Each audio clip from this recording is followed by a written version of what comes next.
नारायण समारंभां श्रीशंकराचार्यमध्यमाम् अस्मदाचार्यपर्यन्तां वंदे गुरुपरंपराम्। आज हम दुर्वासा आश्रम स्थित सपरशुराम पंचायतन मंदिर में दुर्वासा आश्रम के पीठाधिपति पूज्य गुरु जी महाराज के सामने उपस्थित हुए हैं। प्रश्न बहुत उलझा हुआ है गुरु जी। बहुत से लोगों का यह मत है और बहुत से आचार्यों का, बड़े बड़े शंकराचार्यों का, धर्म जगत में जिनकी महनीय गति है उनको लोग आदर्श के रूप में मानते हैं। सबका अलग अलग मत है सबरी जी को लेकर के। कोई सबरी को शूद्रा मानता है, कोई ब्राह्मणी मानता है और कोई वैश्या भी मानता है। तो इसमें अब सबका अपना अपना मत है और सब लोग अपना शास्त्र का मत का देते हैं, शास्त्र मत से सिद्ध भी करते हैं कि हम ये। तो हम भी ये जानना चाहते हैं कि आपके मत के अनुसार या आपका जो शास्त्रीय अवलोकन है, शास्त्र आपने जो पढ़े हैं उस शास्त्र के अनुसार सबरी जी किस जाति की थी, कि क्षत्रिय थी, कि ब्राह्मणी थी, कि शूद्रा थी? क्योंकि बहुत से लोगों का इस विषय में अनेकानेक सुनने को मिल रहा है। कोई शूद्रा बना रहा है और स्वामी करपात्री जी जैसे लोग ब्राह्मणी बनाए हैं। तो लोग अब स्वामी करपात्री जी जैसे प्रकांड पंडित के ऊपर उनकी बात को लोग निसंदेह मान लेते हैं। तो ऐसे में और अयोध्या के विद्वानों ने क्या कहा है और आपका क्या मत है, शास्त्र का क्या मत है, यह बताने की कृपा करें। शिवा शिवाभ्याम नमः।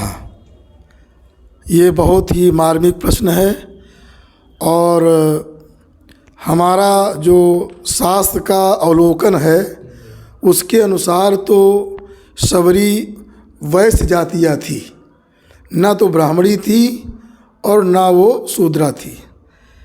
अब पहले मैं बता रहा हूँ शूद्रा क्यों नहीं थी, उसके बाद मैं बताऊँगा ब्राह्मणी क्यों नहीं थी, क्षत्राणी क्यों नहीं थी। तो पहला जो यहाँ पर ये अरण्य कांड में 73वां जो सर्ग है अरण्य कांड में, वो हाँ, तो उसमें जो है कमंद ने कहा राम जी से, कमंद ने राम जी से ये कहा है कि श्रमणी सबरी नाम काकुस्थ चिरजीवनी। तो वहाँ ये कहा गया श्रमणी सबरी नाम, वो श्रमणी थी। अब श्रमणी के कई अर्थ होते हैं, हम बताएंगे। श्रमणी माने सन्यासिनी भी, श्रमणी का अर्थ होता है तपस्विनी भी, और श्रमणी का अर्थ मुमुक्षु, साधु, भिक्षु, ऋषि, मुनि, निर्ग्रंथ, अनगर, ये सारे अर्थ जो हैं बताए गए हैं शब्दकोश में। इतने अर्थ बताए गए हैं श्रमणी के। तो इस शब्दकोश में हमने पढ़ा है जो मेदिनी शब्दकोश है, मेदिनी हेमचंद्र कोश, उसमें इतने बहुत सारे अर्थ बताए गए हैं। तो इतने अर्थ उसके होते हैं। अब कोई कौन सा अर्थ लगाता है उसमें उसकी, अब जैसे स्वामी करपात्री जी ने सन्यासिनी अर्थ लगा लिया, और सन्यासिनी, क्योंकि अगर सन्यासिनी अर्थ लेंगे तो कुछ मत के अनुसार है कि ब्राह्मण ही सन्यास ले सकता है, और कुछ मत के अनुसार है कि ब्राह्मण, क्षत्रिय, वैश्य तीनों सन्यास ले सकते हैं। अच्छा, दोनों मत है? दोनों मत है। तो इस प्रकार से क्या लिखा, सन्नसेद अनिनो द्विजा। अब द्विज से तीनों लिए जाएंगे, सन्नसेद अनिनो द्विजा। मनुस्मृति आदि में ब्राह्मण शब्द कह करके ही सन्यास, ब्राह्मण को ही सन्यास बताया गया। कुल मिलाकर विद्वानों का यही मत है कि 3 वर्ण जो है, तीनों को वेद में अधिकार है और तीनों सन्यास ले सकते हैं। तो स्वामी करपात्री जी का जो मत ये था कि जब वो वही मनुस्मृति वाला पक्ष उन्होंने लिया कि ब्राह्मण ही सन्यास ले सकता है, उन्होंने इसका अर्थ जो है सन्यासिनी ही लिया, जो है श्रमणी शब्द का। लेकिन स्त्री को सन्यास का अधिकार नहीं है कहेगा। हाँ, तो वही जो है इसे कहीं कहीं लिखा है, वाल्मीकि रामायण में आया है कि तापसा भुंजते चापी श्रमणाश्चैव भुंजते। तपस्वी लोग भी भोजन करते हैं। महाराज दशरथ जी के उसमें अब यज्ञ में आया है, जो महाराज ने यज्ञ किया है, तापसा और श्रमणाश्चैव। तो यहाँ तापस और श्रमण का अलग अलग अर्थ हो गया। महाराज जी ने जो यज्ञ किया दशरथ जी ने, तो वहाँ तापस लोग भी, तपस्वी लोग भी, और ये जो है श्रमणा, ये श्लोक लिखा, तापसा भुंजते चापी श्रमणाश्चैव भुंजते। रामायण में बताया गया है 14वें सर्ग में, बालकांड के 14वें सर्ग में। तो अब इससे क्या हुआ, स्वामी कृपाति बता रहे हैं, तो उन्होंने ये अर्थ उन्होंने ले लिया कि जो है ब्राह्मणी अर्थ उन्होंने लिया। लेकिन जो अभी पूछे हैं कि जो है क्या भी पूछे, स्त्री को संन्यास। हाँ हाँ, तो इसमें जितने भी अलग अलग जितने भी ग्रंथ हैं सब में स्त्री को संन्यास का निषेध किया गया है। केवल एक ऐसे व्यक्ति हैं जो बोधायन जी ने कहा स्त्री नाम चा का, उन्होंने स्त्रियों सूत्र में कहा स्त्रियों को भी, फिर बाद में कहते एक करके उसकी उपेक्षा कर दिया। हाँ, एक करके मतलब उपेक्षा किया, कह करके उपेक्षा कर दिया कि भाई स्त्री संन्यास स्त्री नाम चा, फिर एक मतलब होता है कि ये सर्वमान्य मत नहीं है, किसी का मत मतलब कोई कह दिया, वो इन्होंने ऐसा कहा है। तो लेकिन अब ये जरूरी थोड़ी कि हम श्रमणीकार सन्यासी लिए, जब तापसी और बहुत सारे अर्थ हैं और भी अर्थ लिए जा सकते हैं, कोई ज़रूरी नहीं। क्योंकि श्रम धातु का जो अर्थ होता है तपस खेदे चा, श्रम तपस खेदे चा, श्रम धातु का अर्थ है तपस्या करना और दुखी होना, कष्ट से झेलना, ये भी अर्थ होता है।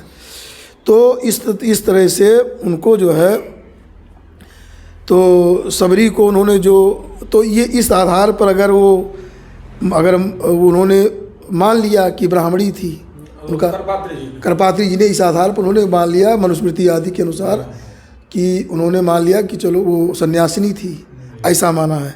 लेकिन सन्यासिनी नहीं मानी जा सकती है वो जो है वो ब्राह्मणी, क्योंकि राम जी ने जो है पादौ जग्राह रामस्य लक्ष्मणस्य च धीमता, उस सबरी ने राम जी के पैर पकड़ कर प्रणाम किया, जगराम ने पकड़ करके प्रणाम किया, और लक्ष्मण जी का।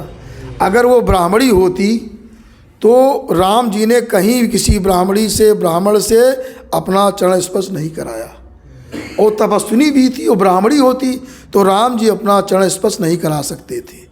इनका सीधे सिद्धांत ये, तो ब्राह्मणी होना तो बिल्कुल असंभव है, नहीं हो सकती। बल्कि अहिल्या प्रसंग में राम जी ने ही अहिल्या को, हाँ, राघवो तू तदा तस्या पादो जगतुर्मुदा, तो कैसे यहाँ करा सकते थे। और वो क्षत्रिया भी नहीं थी, छत्राणी भी नहीं थी। तो क्या स्वामी करपात्री जी का और शंकराचार्य जी का मत गलत है? ये मत तो भाई शास्त्र के विरुद्ध है। अब ये हमने सुना था, किसी ने ये हमसे कहा, मतलब हमने सुना था कि वो स्वामी करपात्री जी नहीं लिखे, कोई उनका शिष्य लिख दिया था इस बात को, और लिख गया बाद में वो, तो बाद में छपी तो उनके शिष्य ने लिखा था। ऐसा हमने किसी बड़े वो सन्यासी से ही हमने सुना कि वो कोई दूसरा उनका शिष्य लिख दिया था। लेकिन ये मान नहीं हो सकता है। राम जी जो मर्यादा पुरुषोत्तम राम कहा गया है कि साक्षात धर्म का स्वरूप, रामो विग्रहवान धर्म, तो इस सिद्धांत से किसी प्रकार संभव नहीं हो सकता है कि ब्राह्मणी थी। लेकिन अब लोग बिना विचार किए ब्राह्मणी रट रहे हैं। और दूसरा, छत्राणी भी नहीं, क्षत्रिय जात की नहीं हो सकती हो, क्योंकि वृद्धा थी, तपस्विनी थी, तो सिद्ध सम्मता थी, तो कैसे वो बुजुर्ग थी, राम जी उससे पैर नहीं छुला सकते थे, राम जी के पैर पकड़ा। तो इस प्रकार दोनों, तो भाई क्षत्रियाणी भी नहीं, क्षत्रिय जात की नहीं हो सकती, न ब्राह्मणी न क्षत्रिय जात की हो सकती हैं। अब बात आती है जो शूद्रा की लोग कहते हैं, तो वही शूद्रा की मैं बात कर रहा था कि जो अरण्यकांड में कहा गया है, वो कबंध ने कहा है कि श्रमणी सबरी नाम काकुस्थ चिरजीवनी, कि बहुत मतलब जीवन बहुत दीर्घायु है, वो दीर्घ जीवन वाली हैं। हे काकुस्थ, उनका सबरी नाम है उनका, ये नहीं तो सबरी नाम है, या सबरी कोई जाति वाचक नहीं है। ऐसा नागेश भट्ट जी ने भी माना है कि सबरी उनका नाम था, तो नाम हो गया। लेकिन उन्होंने सन्यासिनी शब्द नहीं प्रयोग किया है। नागेश भट्ट जी ने ये नहीं कहा कि वो सन्यासिनी थी, क्योंकि जब श्रमणी के और कई अर्थ होते हैं तो कोई जरूरी नहीं सन्यासिनी अर्थ लेना को किया जाए। तो उन्होंने ये कहा कि सबरी उसका नाम था। अब दूसरी बात जो सबरी के विषय में कहा गया वाल्मीकि रामायण में, संसित व्रताम, वो संसित व्रत वाली थी। तो संसित व्रत का अर्थ होता है कि सम्यक संपादितम व्रतम अनया इति संसित व्रता, जो सम्यक अपने व्रत का जो है पालन किया था सबरी। तो अगर शूद्रा होती तो शूद्रा के लिए लिखा गया शास्त्रों में कि अव्रतो ही शूद्रा। इस प्रकार से इतनी कठिन साधना उपासना ये शूद्रों के लिए निषिद्ध है। ये वेद मंत्र अव्रतो ही शूद्रा। ब्राह्मणों के लिए पयोव्रता ब्राह्मणा, ब्राह्मण के लिए पयोव्रता, आमीक्षा व्रता नहीं, यवागु व्रता क्षत्रिय, आमीक्षा व्रता वैश्या, अव्रतो ही शूद्रा। और यहाँ लिखते हैं संसितव व्रताम, संसितव व्रताम का सबरी को कहा गया। इससे शूद्रा भावत सिद्ध हो रहा कि शूद्र नहीं थी वो, तपस्या का अधिकार ऐसे भी नहीं था। और संसितव व्रताम शब्द प्रयोग किया गया। तो सम्यक संवादितम व्रतम अनया इति संसितव व्रता, संसितव व्रताम। इसलिए भी स्पष्ट हो रहा कि भाई जब वेद में अधिकार नहीं आपको इस तरह से कठिन व्रत करना, अव्रतो ही शूद्रा ऐसा कहा गया है। मतंग जैसे ऋषि ने क्या जो है जानबूझ करके अगर नहीं कर सकते थे, पूर्व जन्म के संस्कार थे। तो ये वैश्य जातियाँ थी, ये द्विज में थी, वैश्य जातियाँ थी, इसलिए उनको व्रत करने का, ये सब साधना करने का अधिकार था। उन्होंने अधिकार किया और सबरी उनका नाम था, न कि सबर जातियाँ थी। ये जो मुख्य बात है। सिद्ध सम्मता कहा गया। और दूसरी बात समझ ली, पहले अबहिष्कृता, अबहिष्कृत थी, बहिष्कृत नहीं थी वो। जैसे चौथे वर्ण को बहिष्कृत माना जाता था, तो ये अबहिष्कृता ये भी सिद्ध करता है शूद्रा भावत कि शूद्र जातियाँ नहीं थी। वाल्मीकि रामायण शब्द है अबहिष्कृता, वो बहिष्कृत नहीं थी। जैसे देखिए अब गीता में श्लोक है कि ब्राह्मण क्षत्रिय विषाम तीनों को जोड़ दिया गया, शूद्राणांचा परंतप उनको अलग कर दिया गया। तो क्योंकि इनको ये सब द्विज है, वो द्विज नहीं है। तो द्विज के अनुसार ये नहीं बहिष्कृत माने कोई निंदा, पर द्विज से इतर जी, द्विज से इतर अगर है तो बहिष्कृत माना मैंने द्विज में नहीं है। द्विज से बहिष्कृत है, ये नहीं कि समाज से बहिष्कृत या किसी का अपमान, ये हमारा मतलब द्विज से बहिष्कृत बाहर। तो अबहिष्कृता माने द्विज थी वो। जब द्विज थी तो और ब्राह्मण और क्षत्रिय जात की हो नहीं सकती है, तो बस फिर बचा क्या फलता, वो वैश्य जातियाँ थी। ये इस पर सिद्ध हो रहा है।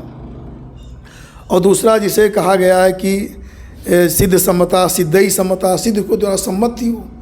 भाई सारे सिद्ध को सामने तो वही विरोध करते, भाई बहिष्कृत होती तो कहते लोग कि भाई ये क्यों ऐसा। तो इस प्रकार से और अंत में जो सबरी जी का जो गमन हुआ है उसमें उन्होंने अग्नि नहीं, अपने आप अग्नि पैदा कर दिया। जगाम आत्म समाधिना, राम जी के सामने अपनी अग्नि प्रकट करके और अपने शरीर का त्याग करके अग्नि स्वतः प्रकट कर लिया। तो बस सुनी थी तब बिना तपस्या के, और तपस्या का भाई बताया कि विशेष व्रत और तपस्या का अधिकार नहीं था, तो उन्होंने किया। और नहीं तो ये अग्नि कैसे कोई प्रकट कर लेगा। जगाम आत्म समाधिना, कोई बाहरी अग्नि का प्रयोग नहीं किया, आत्म अग्नि पैदा करके और भगवान के परधाम को गई। इन सब प्रमाणों के द्वारा ये स्पष्ट है कि सबरी शूद्र जाति नहीं थी, शूद्रता भाव था, वो वैश्य जाति की स्त्री थी, द्विज थी वो। ये स्पष्ट है, यही उचित अर्थ है, यही मानना चाहिए। और ब्राह्मणी वाला तो विशेष विरोध हो जाता है, क्योंकि उनको बहुत सारे प्रमाण दिए गए हैं कि तेसाम गताना मद्यापि दृश्यते परिचारणी, परिचारणी कहा गया। तो परिचारणी कहने का मतलब ब्राह्मणी तो कदाप हो ही नहीं सकती। परिचारणी शब्द से भाई जिसे उमा लिखा वाल्मीकि रामायण में कि जो है ब्राह्मण, जैसे ये जो भाई वैश्य जातियाँ थी इस नाते सेवा कर सकती थी, लेकिन ब्राह्मणी तो कैसे कहेंगे उनको जब परिचारणी कहा गया। आगे यानहम परिचारिसम कई श्लोक आए हैं, अहम चा परिचारणी ऐसा। तो इसलिए ब्राह्मण उसको ब्राह्मणी मानना ये सर्वथा बिल्कुल गलत है। और शूद्रा मानना ये भी गलत है। क्षत्रिय तो कोई मानता नहीं, क्षत्रिय कोई प्रसंग भी नहीं है, ये वैश्य जातियाँ थी। ये शास्त्रों के द्वारा यही जो है वास्तविक स्पष्ट हो रहा है। क्योंकि और हमको तो क्योंकि और सन्यासिनी में इसलिए स्त्रियों को संन्यास नहीं लेना चाहिए, क्योंकि जैसे उमा लिखा है कि यज्ञोपवीतम अपसुजुहोति। अब इनका यज्ञोपवीत होता नहीं तो क्या ये जल में फेंकेंगी। आदि का आदि शिखा का भी त्याग बताया गया है, मर्यादा के भी अनुकूल नहीं है। लेकिन एक किसी ने कह दिया, उसी को लेकर भाई कलयुग में ले रहे हैं। हाँ, जो उन्होंने तो उसका उन्होंने भी उसका उपेक्षा भी कर दिया किसी उसे। तो उसका अपराध यही कि एक तपस्वी जीवन, कोई जिसे किसी का पूर्व जन्म का था, वो सबरी अपना तपस्या रूप, कोई सन्यासिनी थोड़ी वो थी, सन्यासिनी नागेश्वर जी ने सन्यासिनी नहीं माना। तो हम लोग तो उनको बहुत ही मानते हैं जिन्होंने इतना बड़ा अध्ययन व्याकरण का, और हम तो जो है एक पतंजलि जी के बाद नागेश्वर भट्ट जी को मानते हैं। तो उन्होंने भी सन्यासी, तो जब कई अर्थ हैं तो सन्यासिनी अर्थ लेना भी उचित नहीं था वहाँ पर। इस प्रकार से हमने, और कोई आप सभी लोगों ने सुना कि पूज्य गुरु जी देव भगवान ने इस प्रश्न का बहुत सुंदर से समाधान किया कि सबरी जी जो है ना तो शूद्रा थी और ना ही ब्राह्मणी थी, वो वैश्य जाति की थी, और यही उत्तम है। गुरु जी ने कहा यही शास्त्र का भी मत है।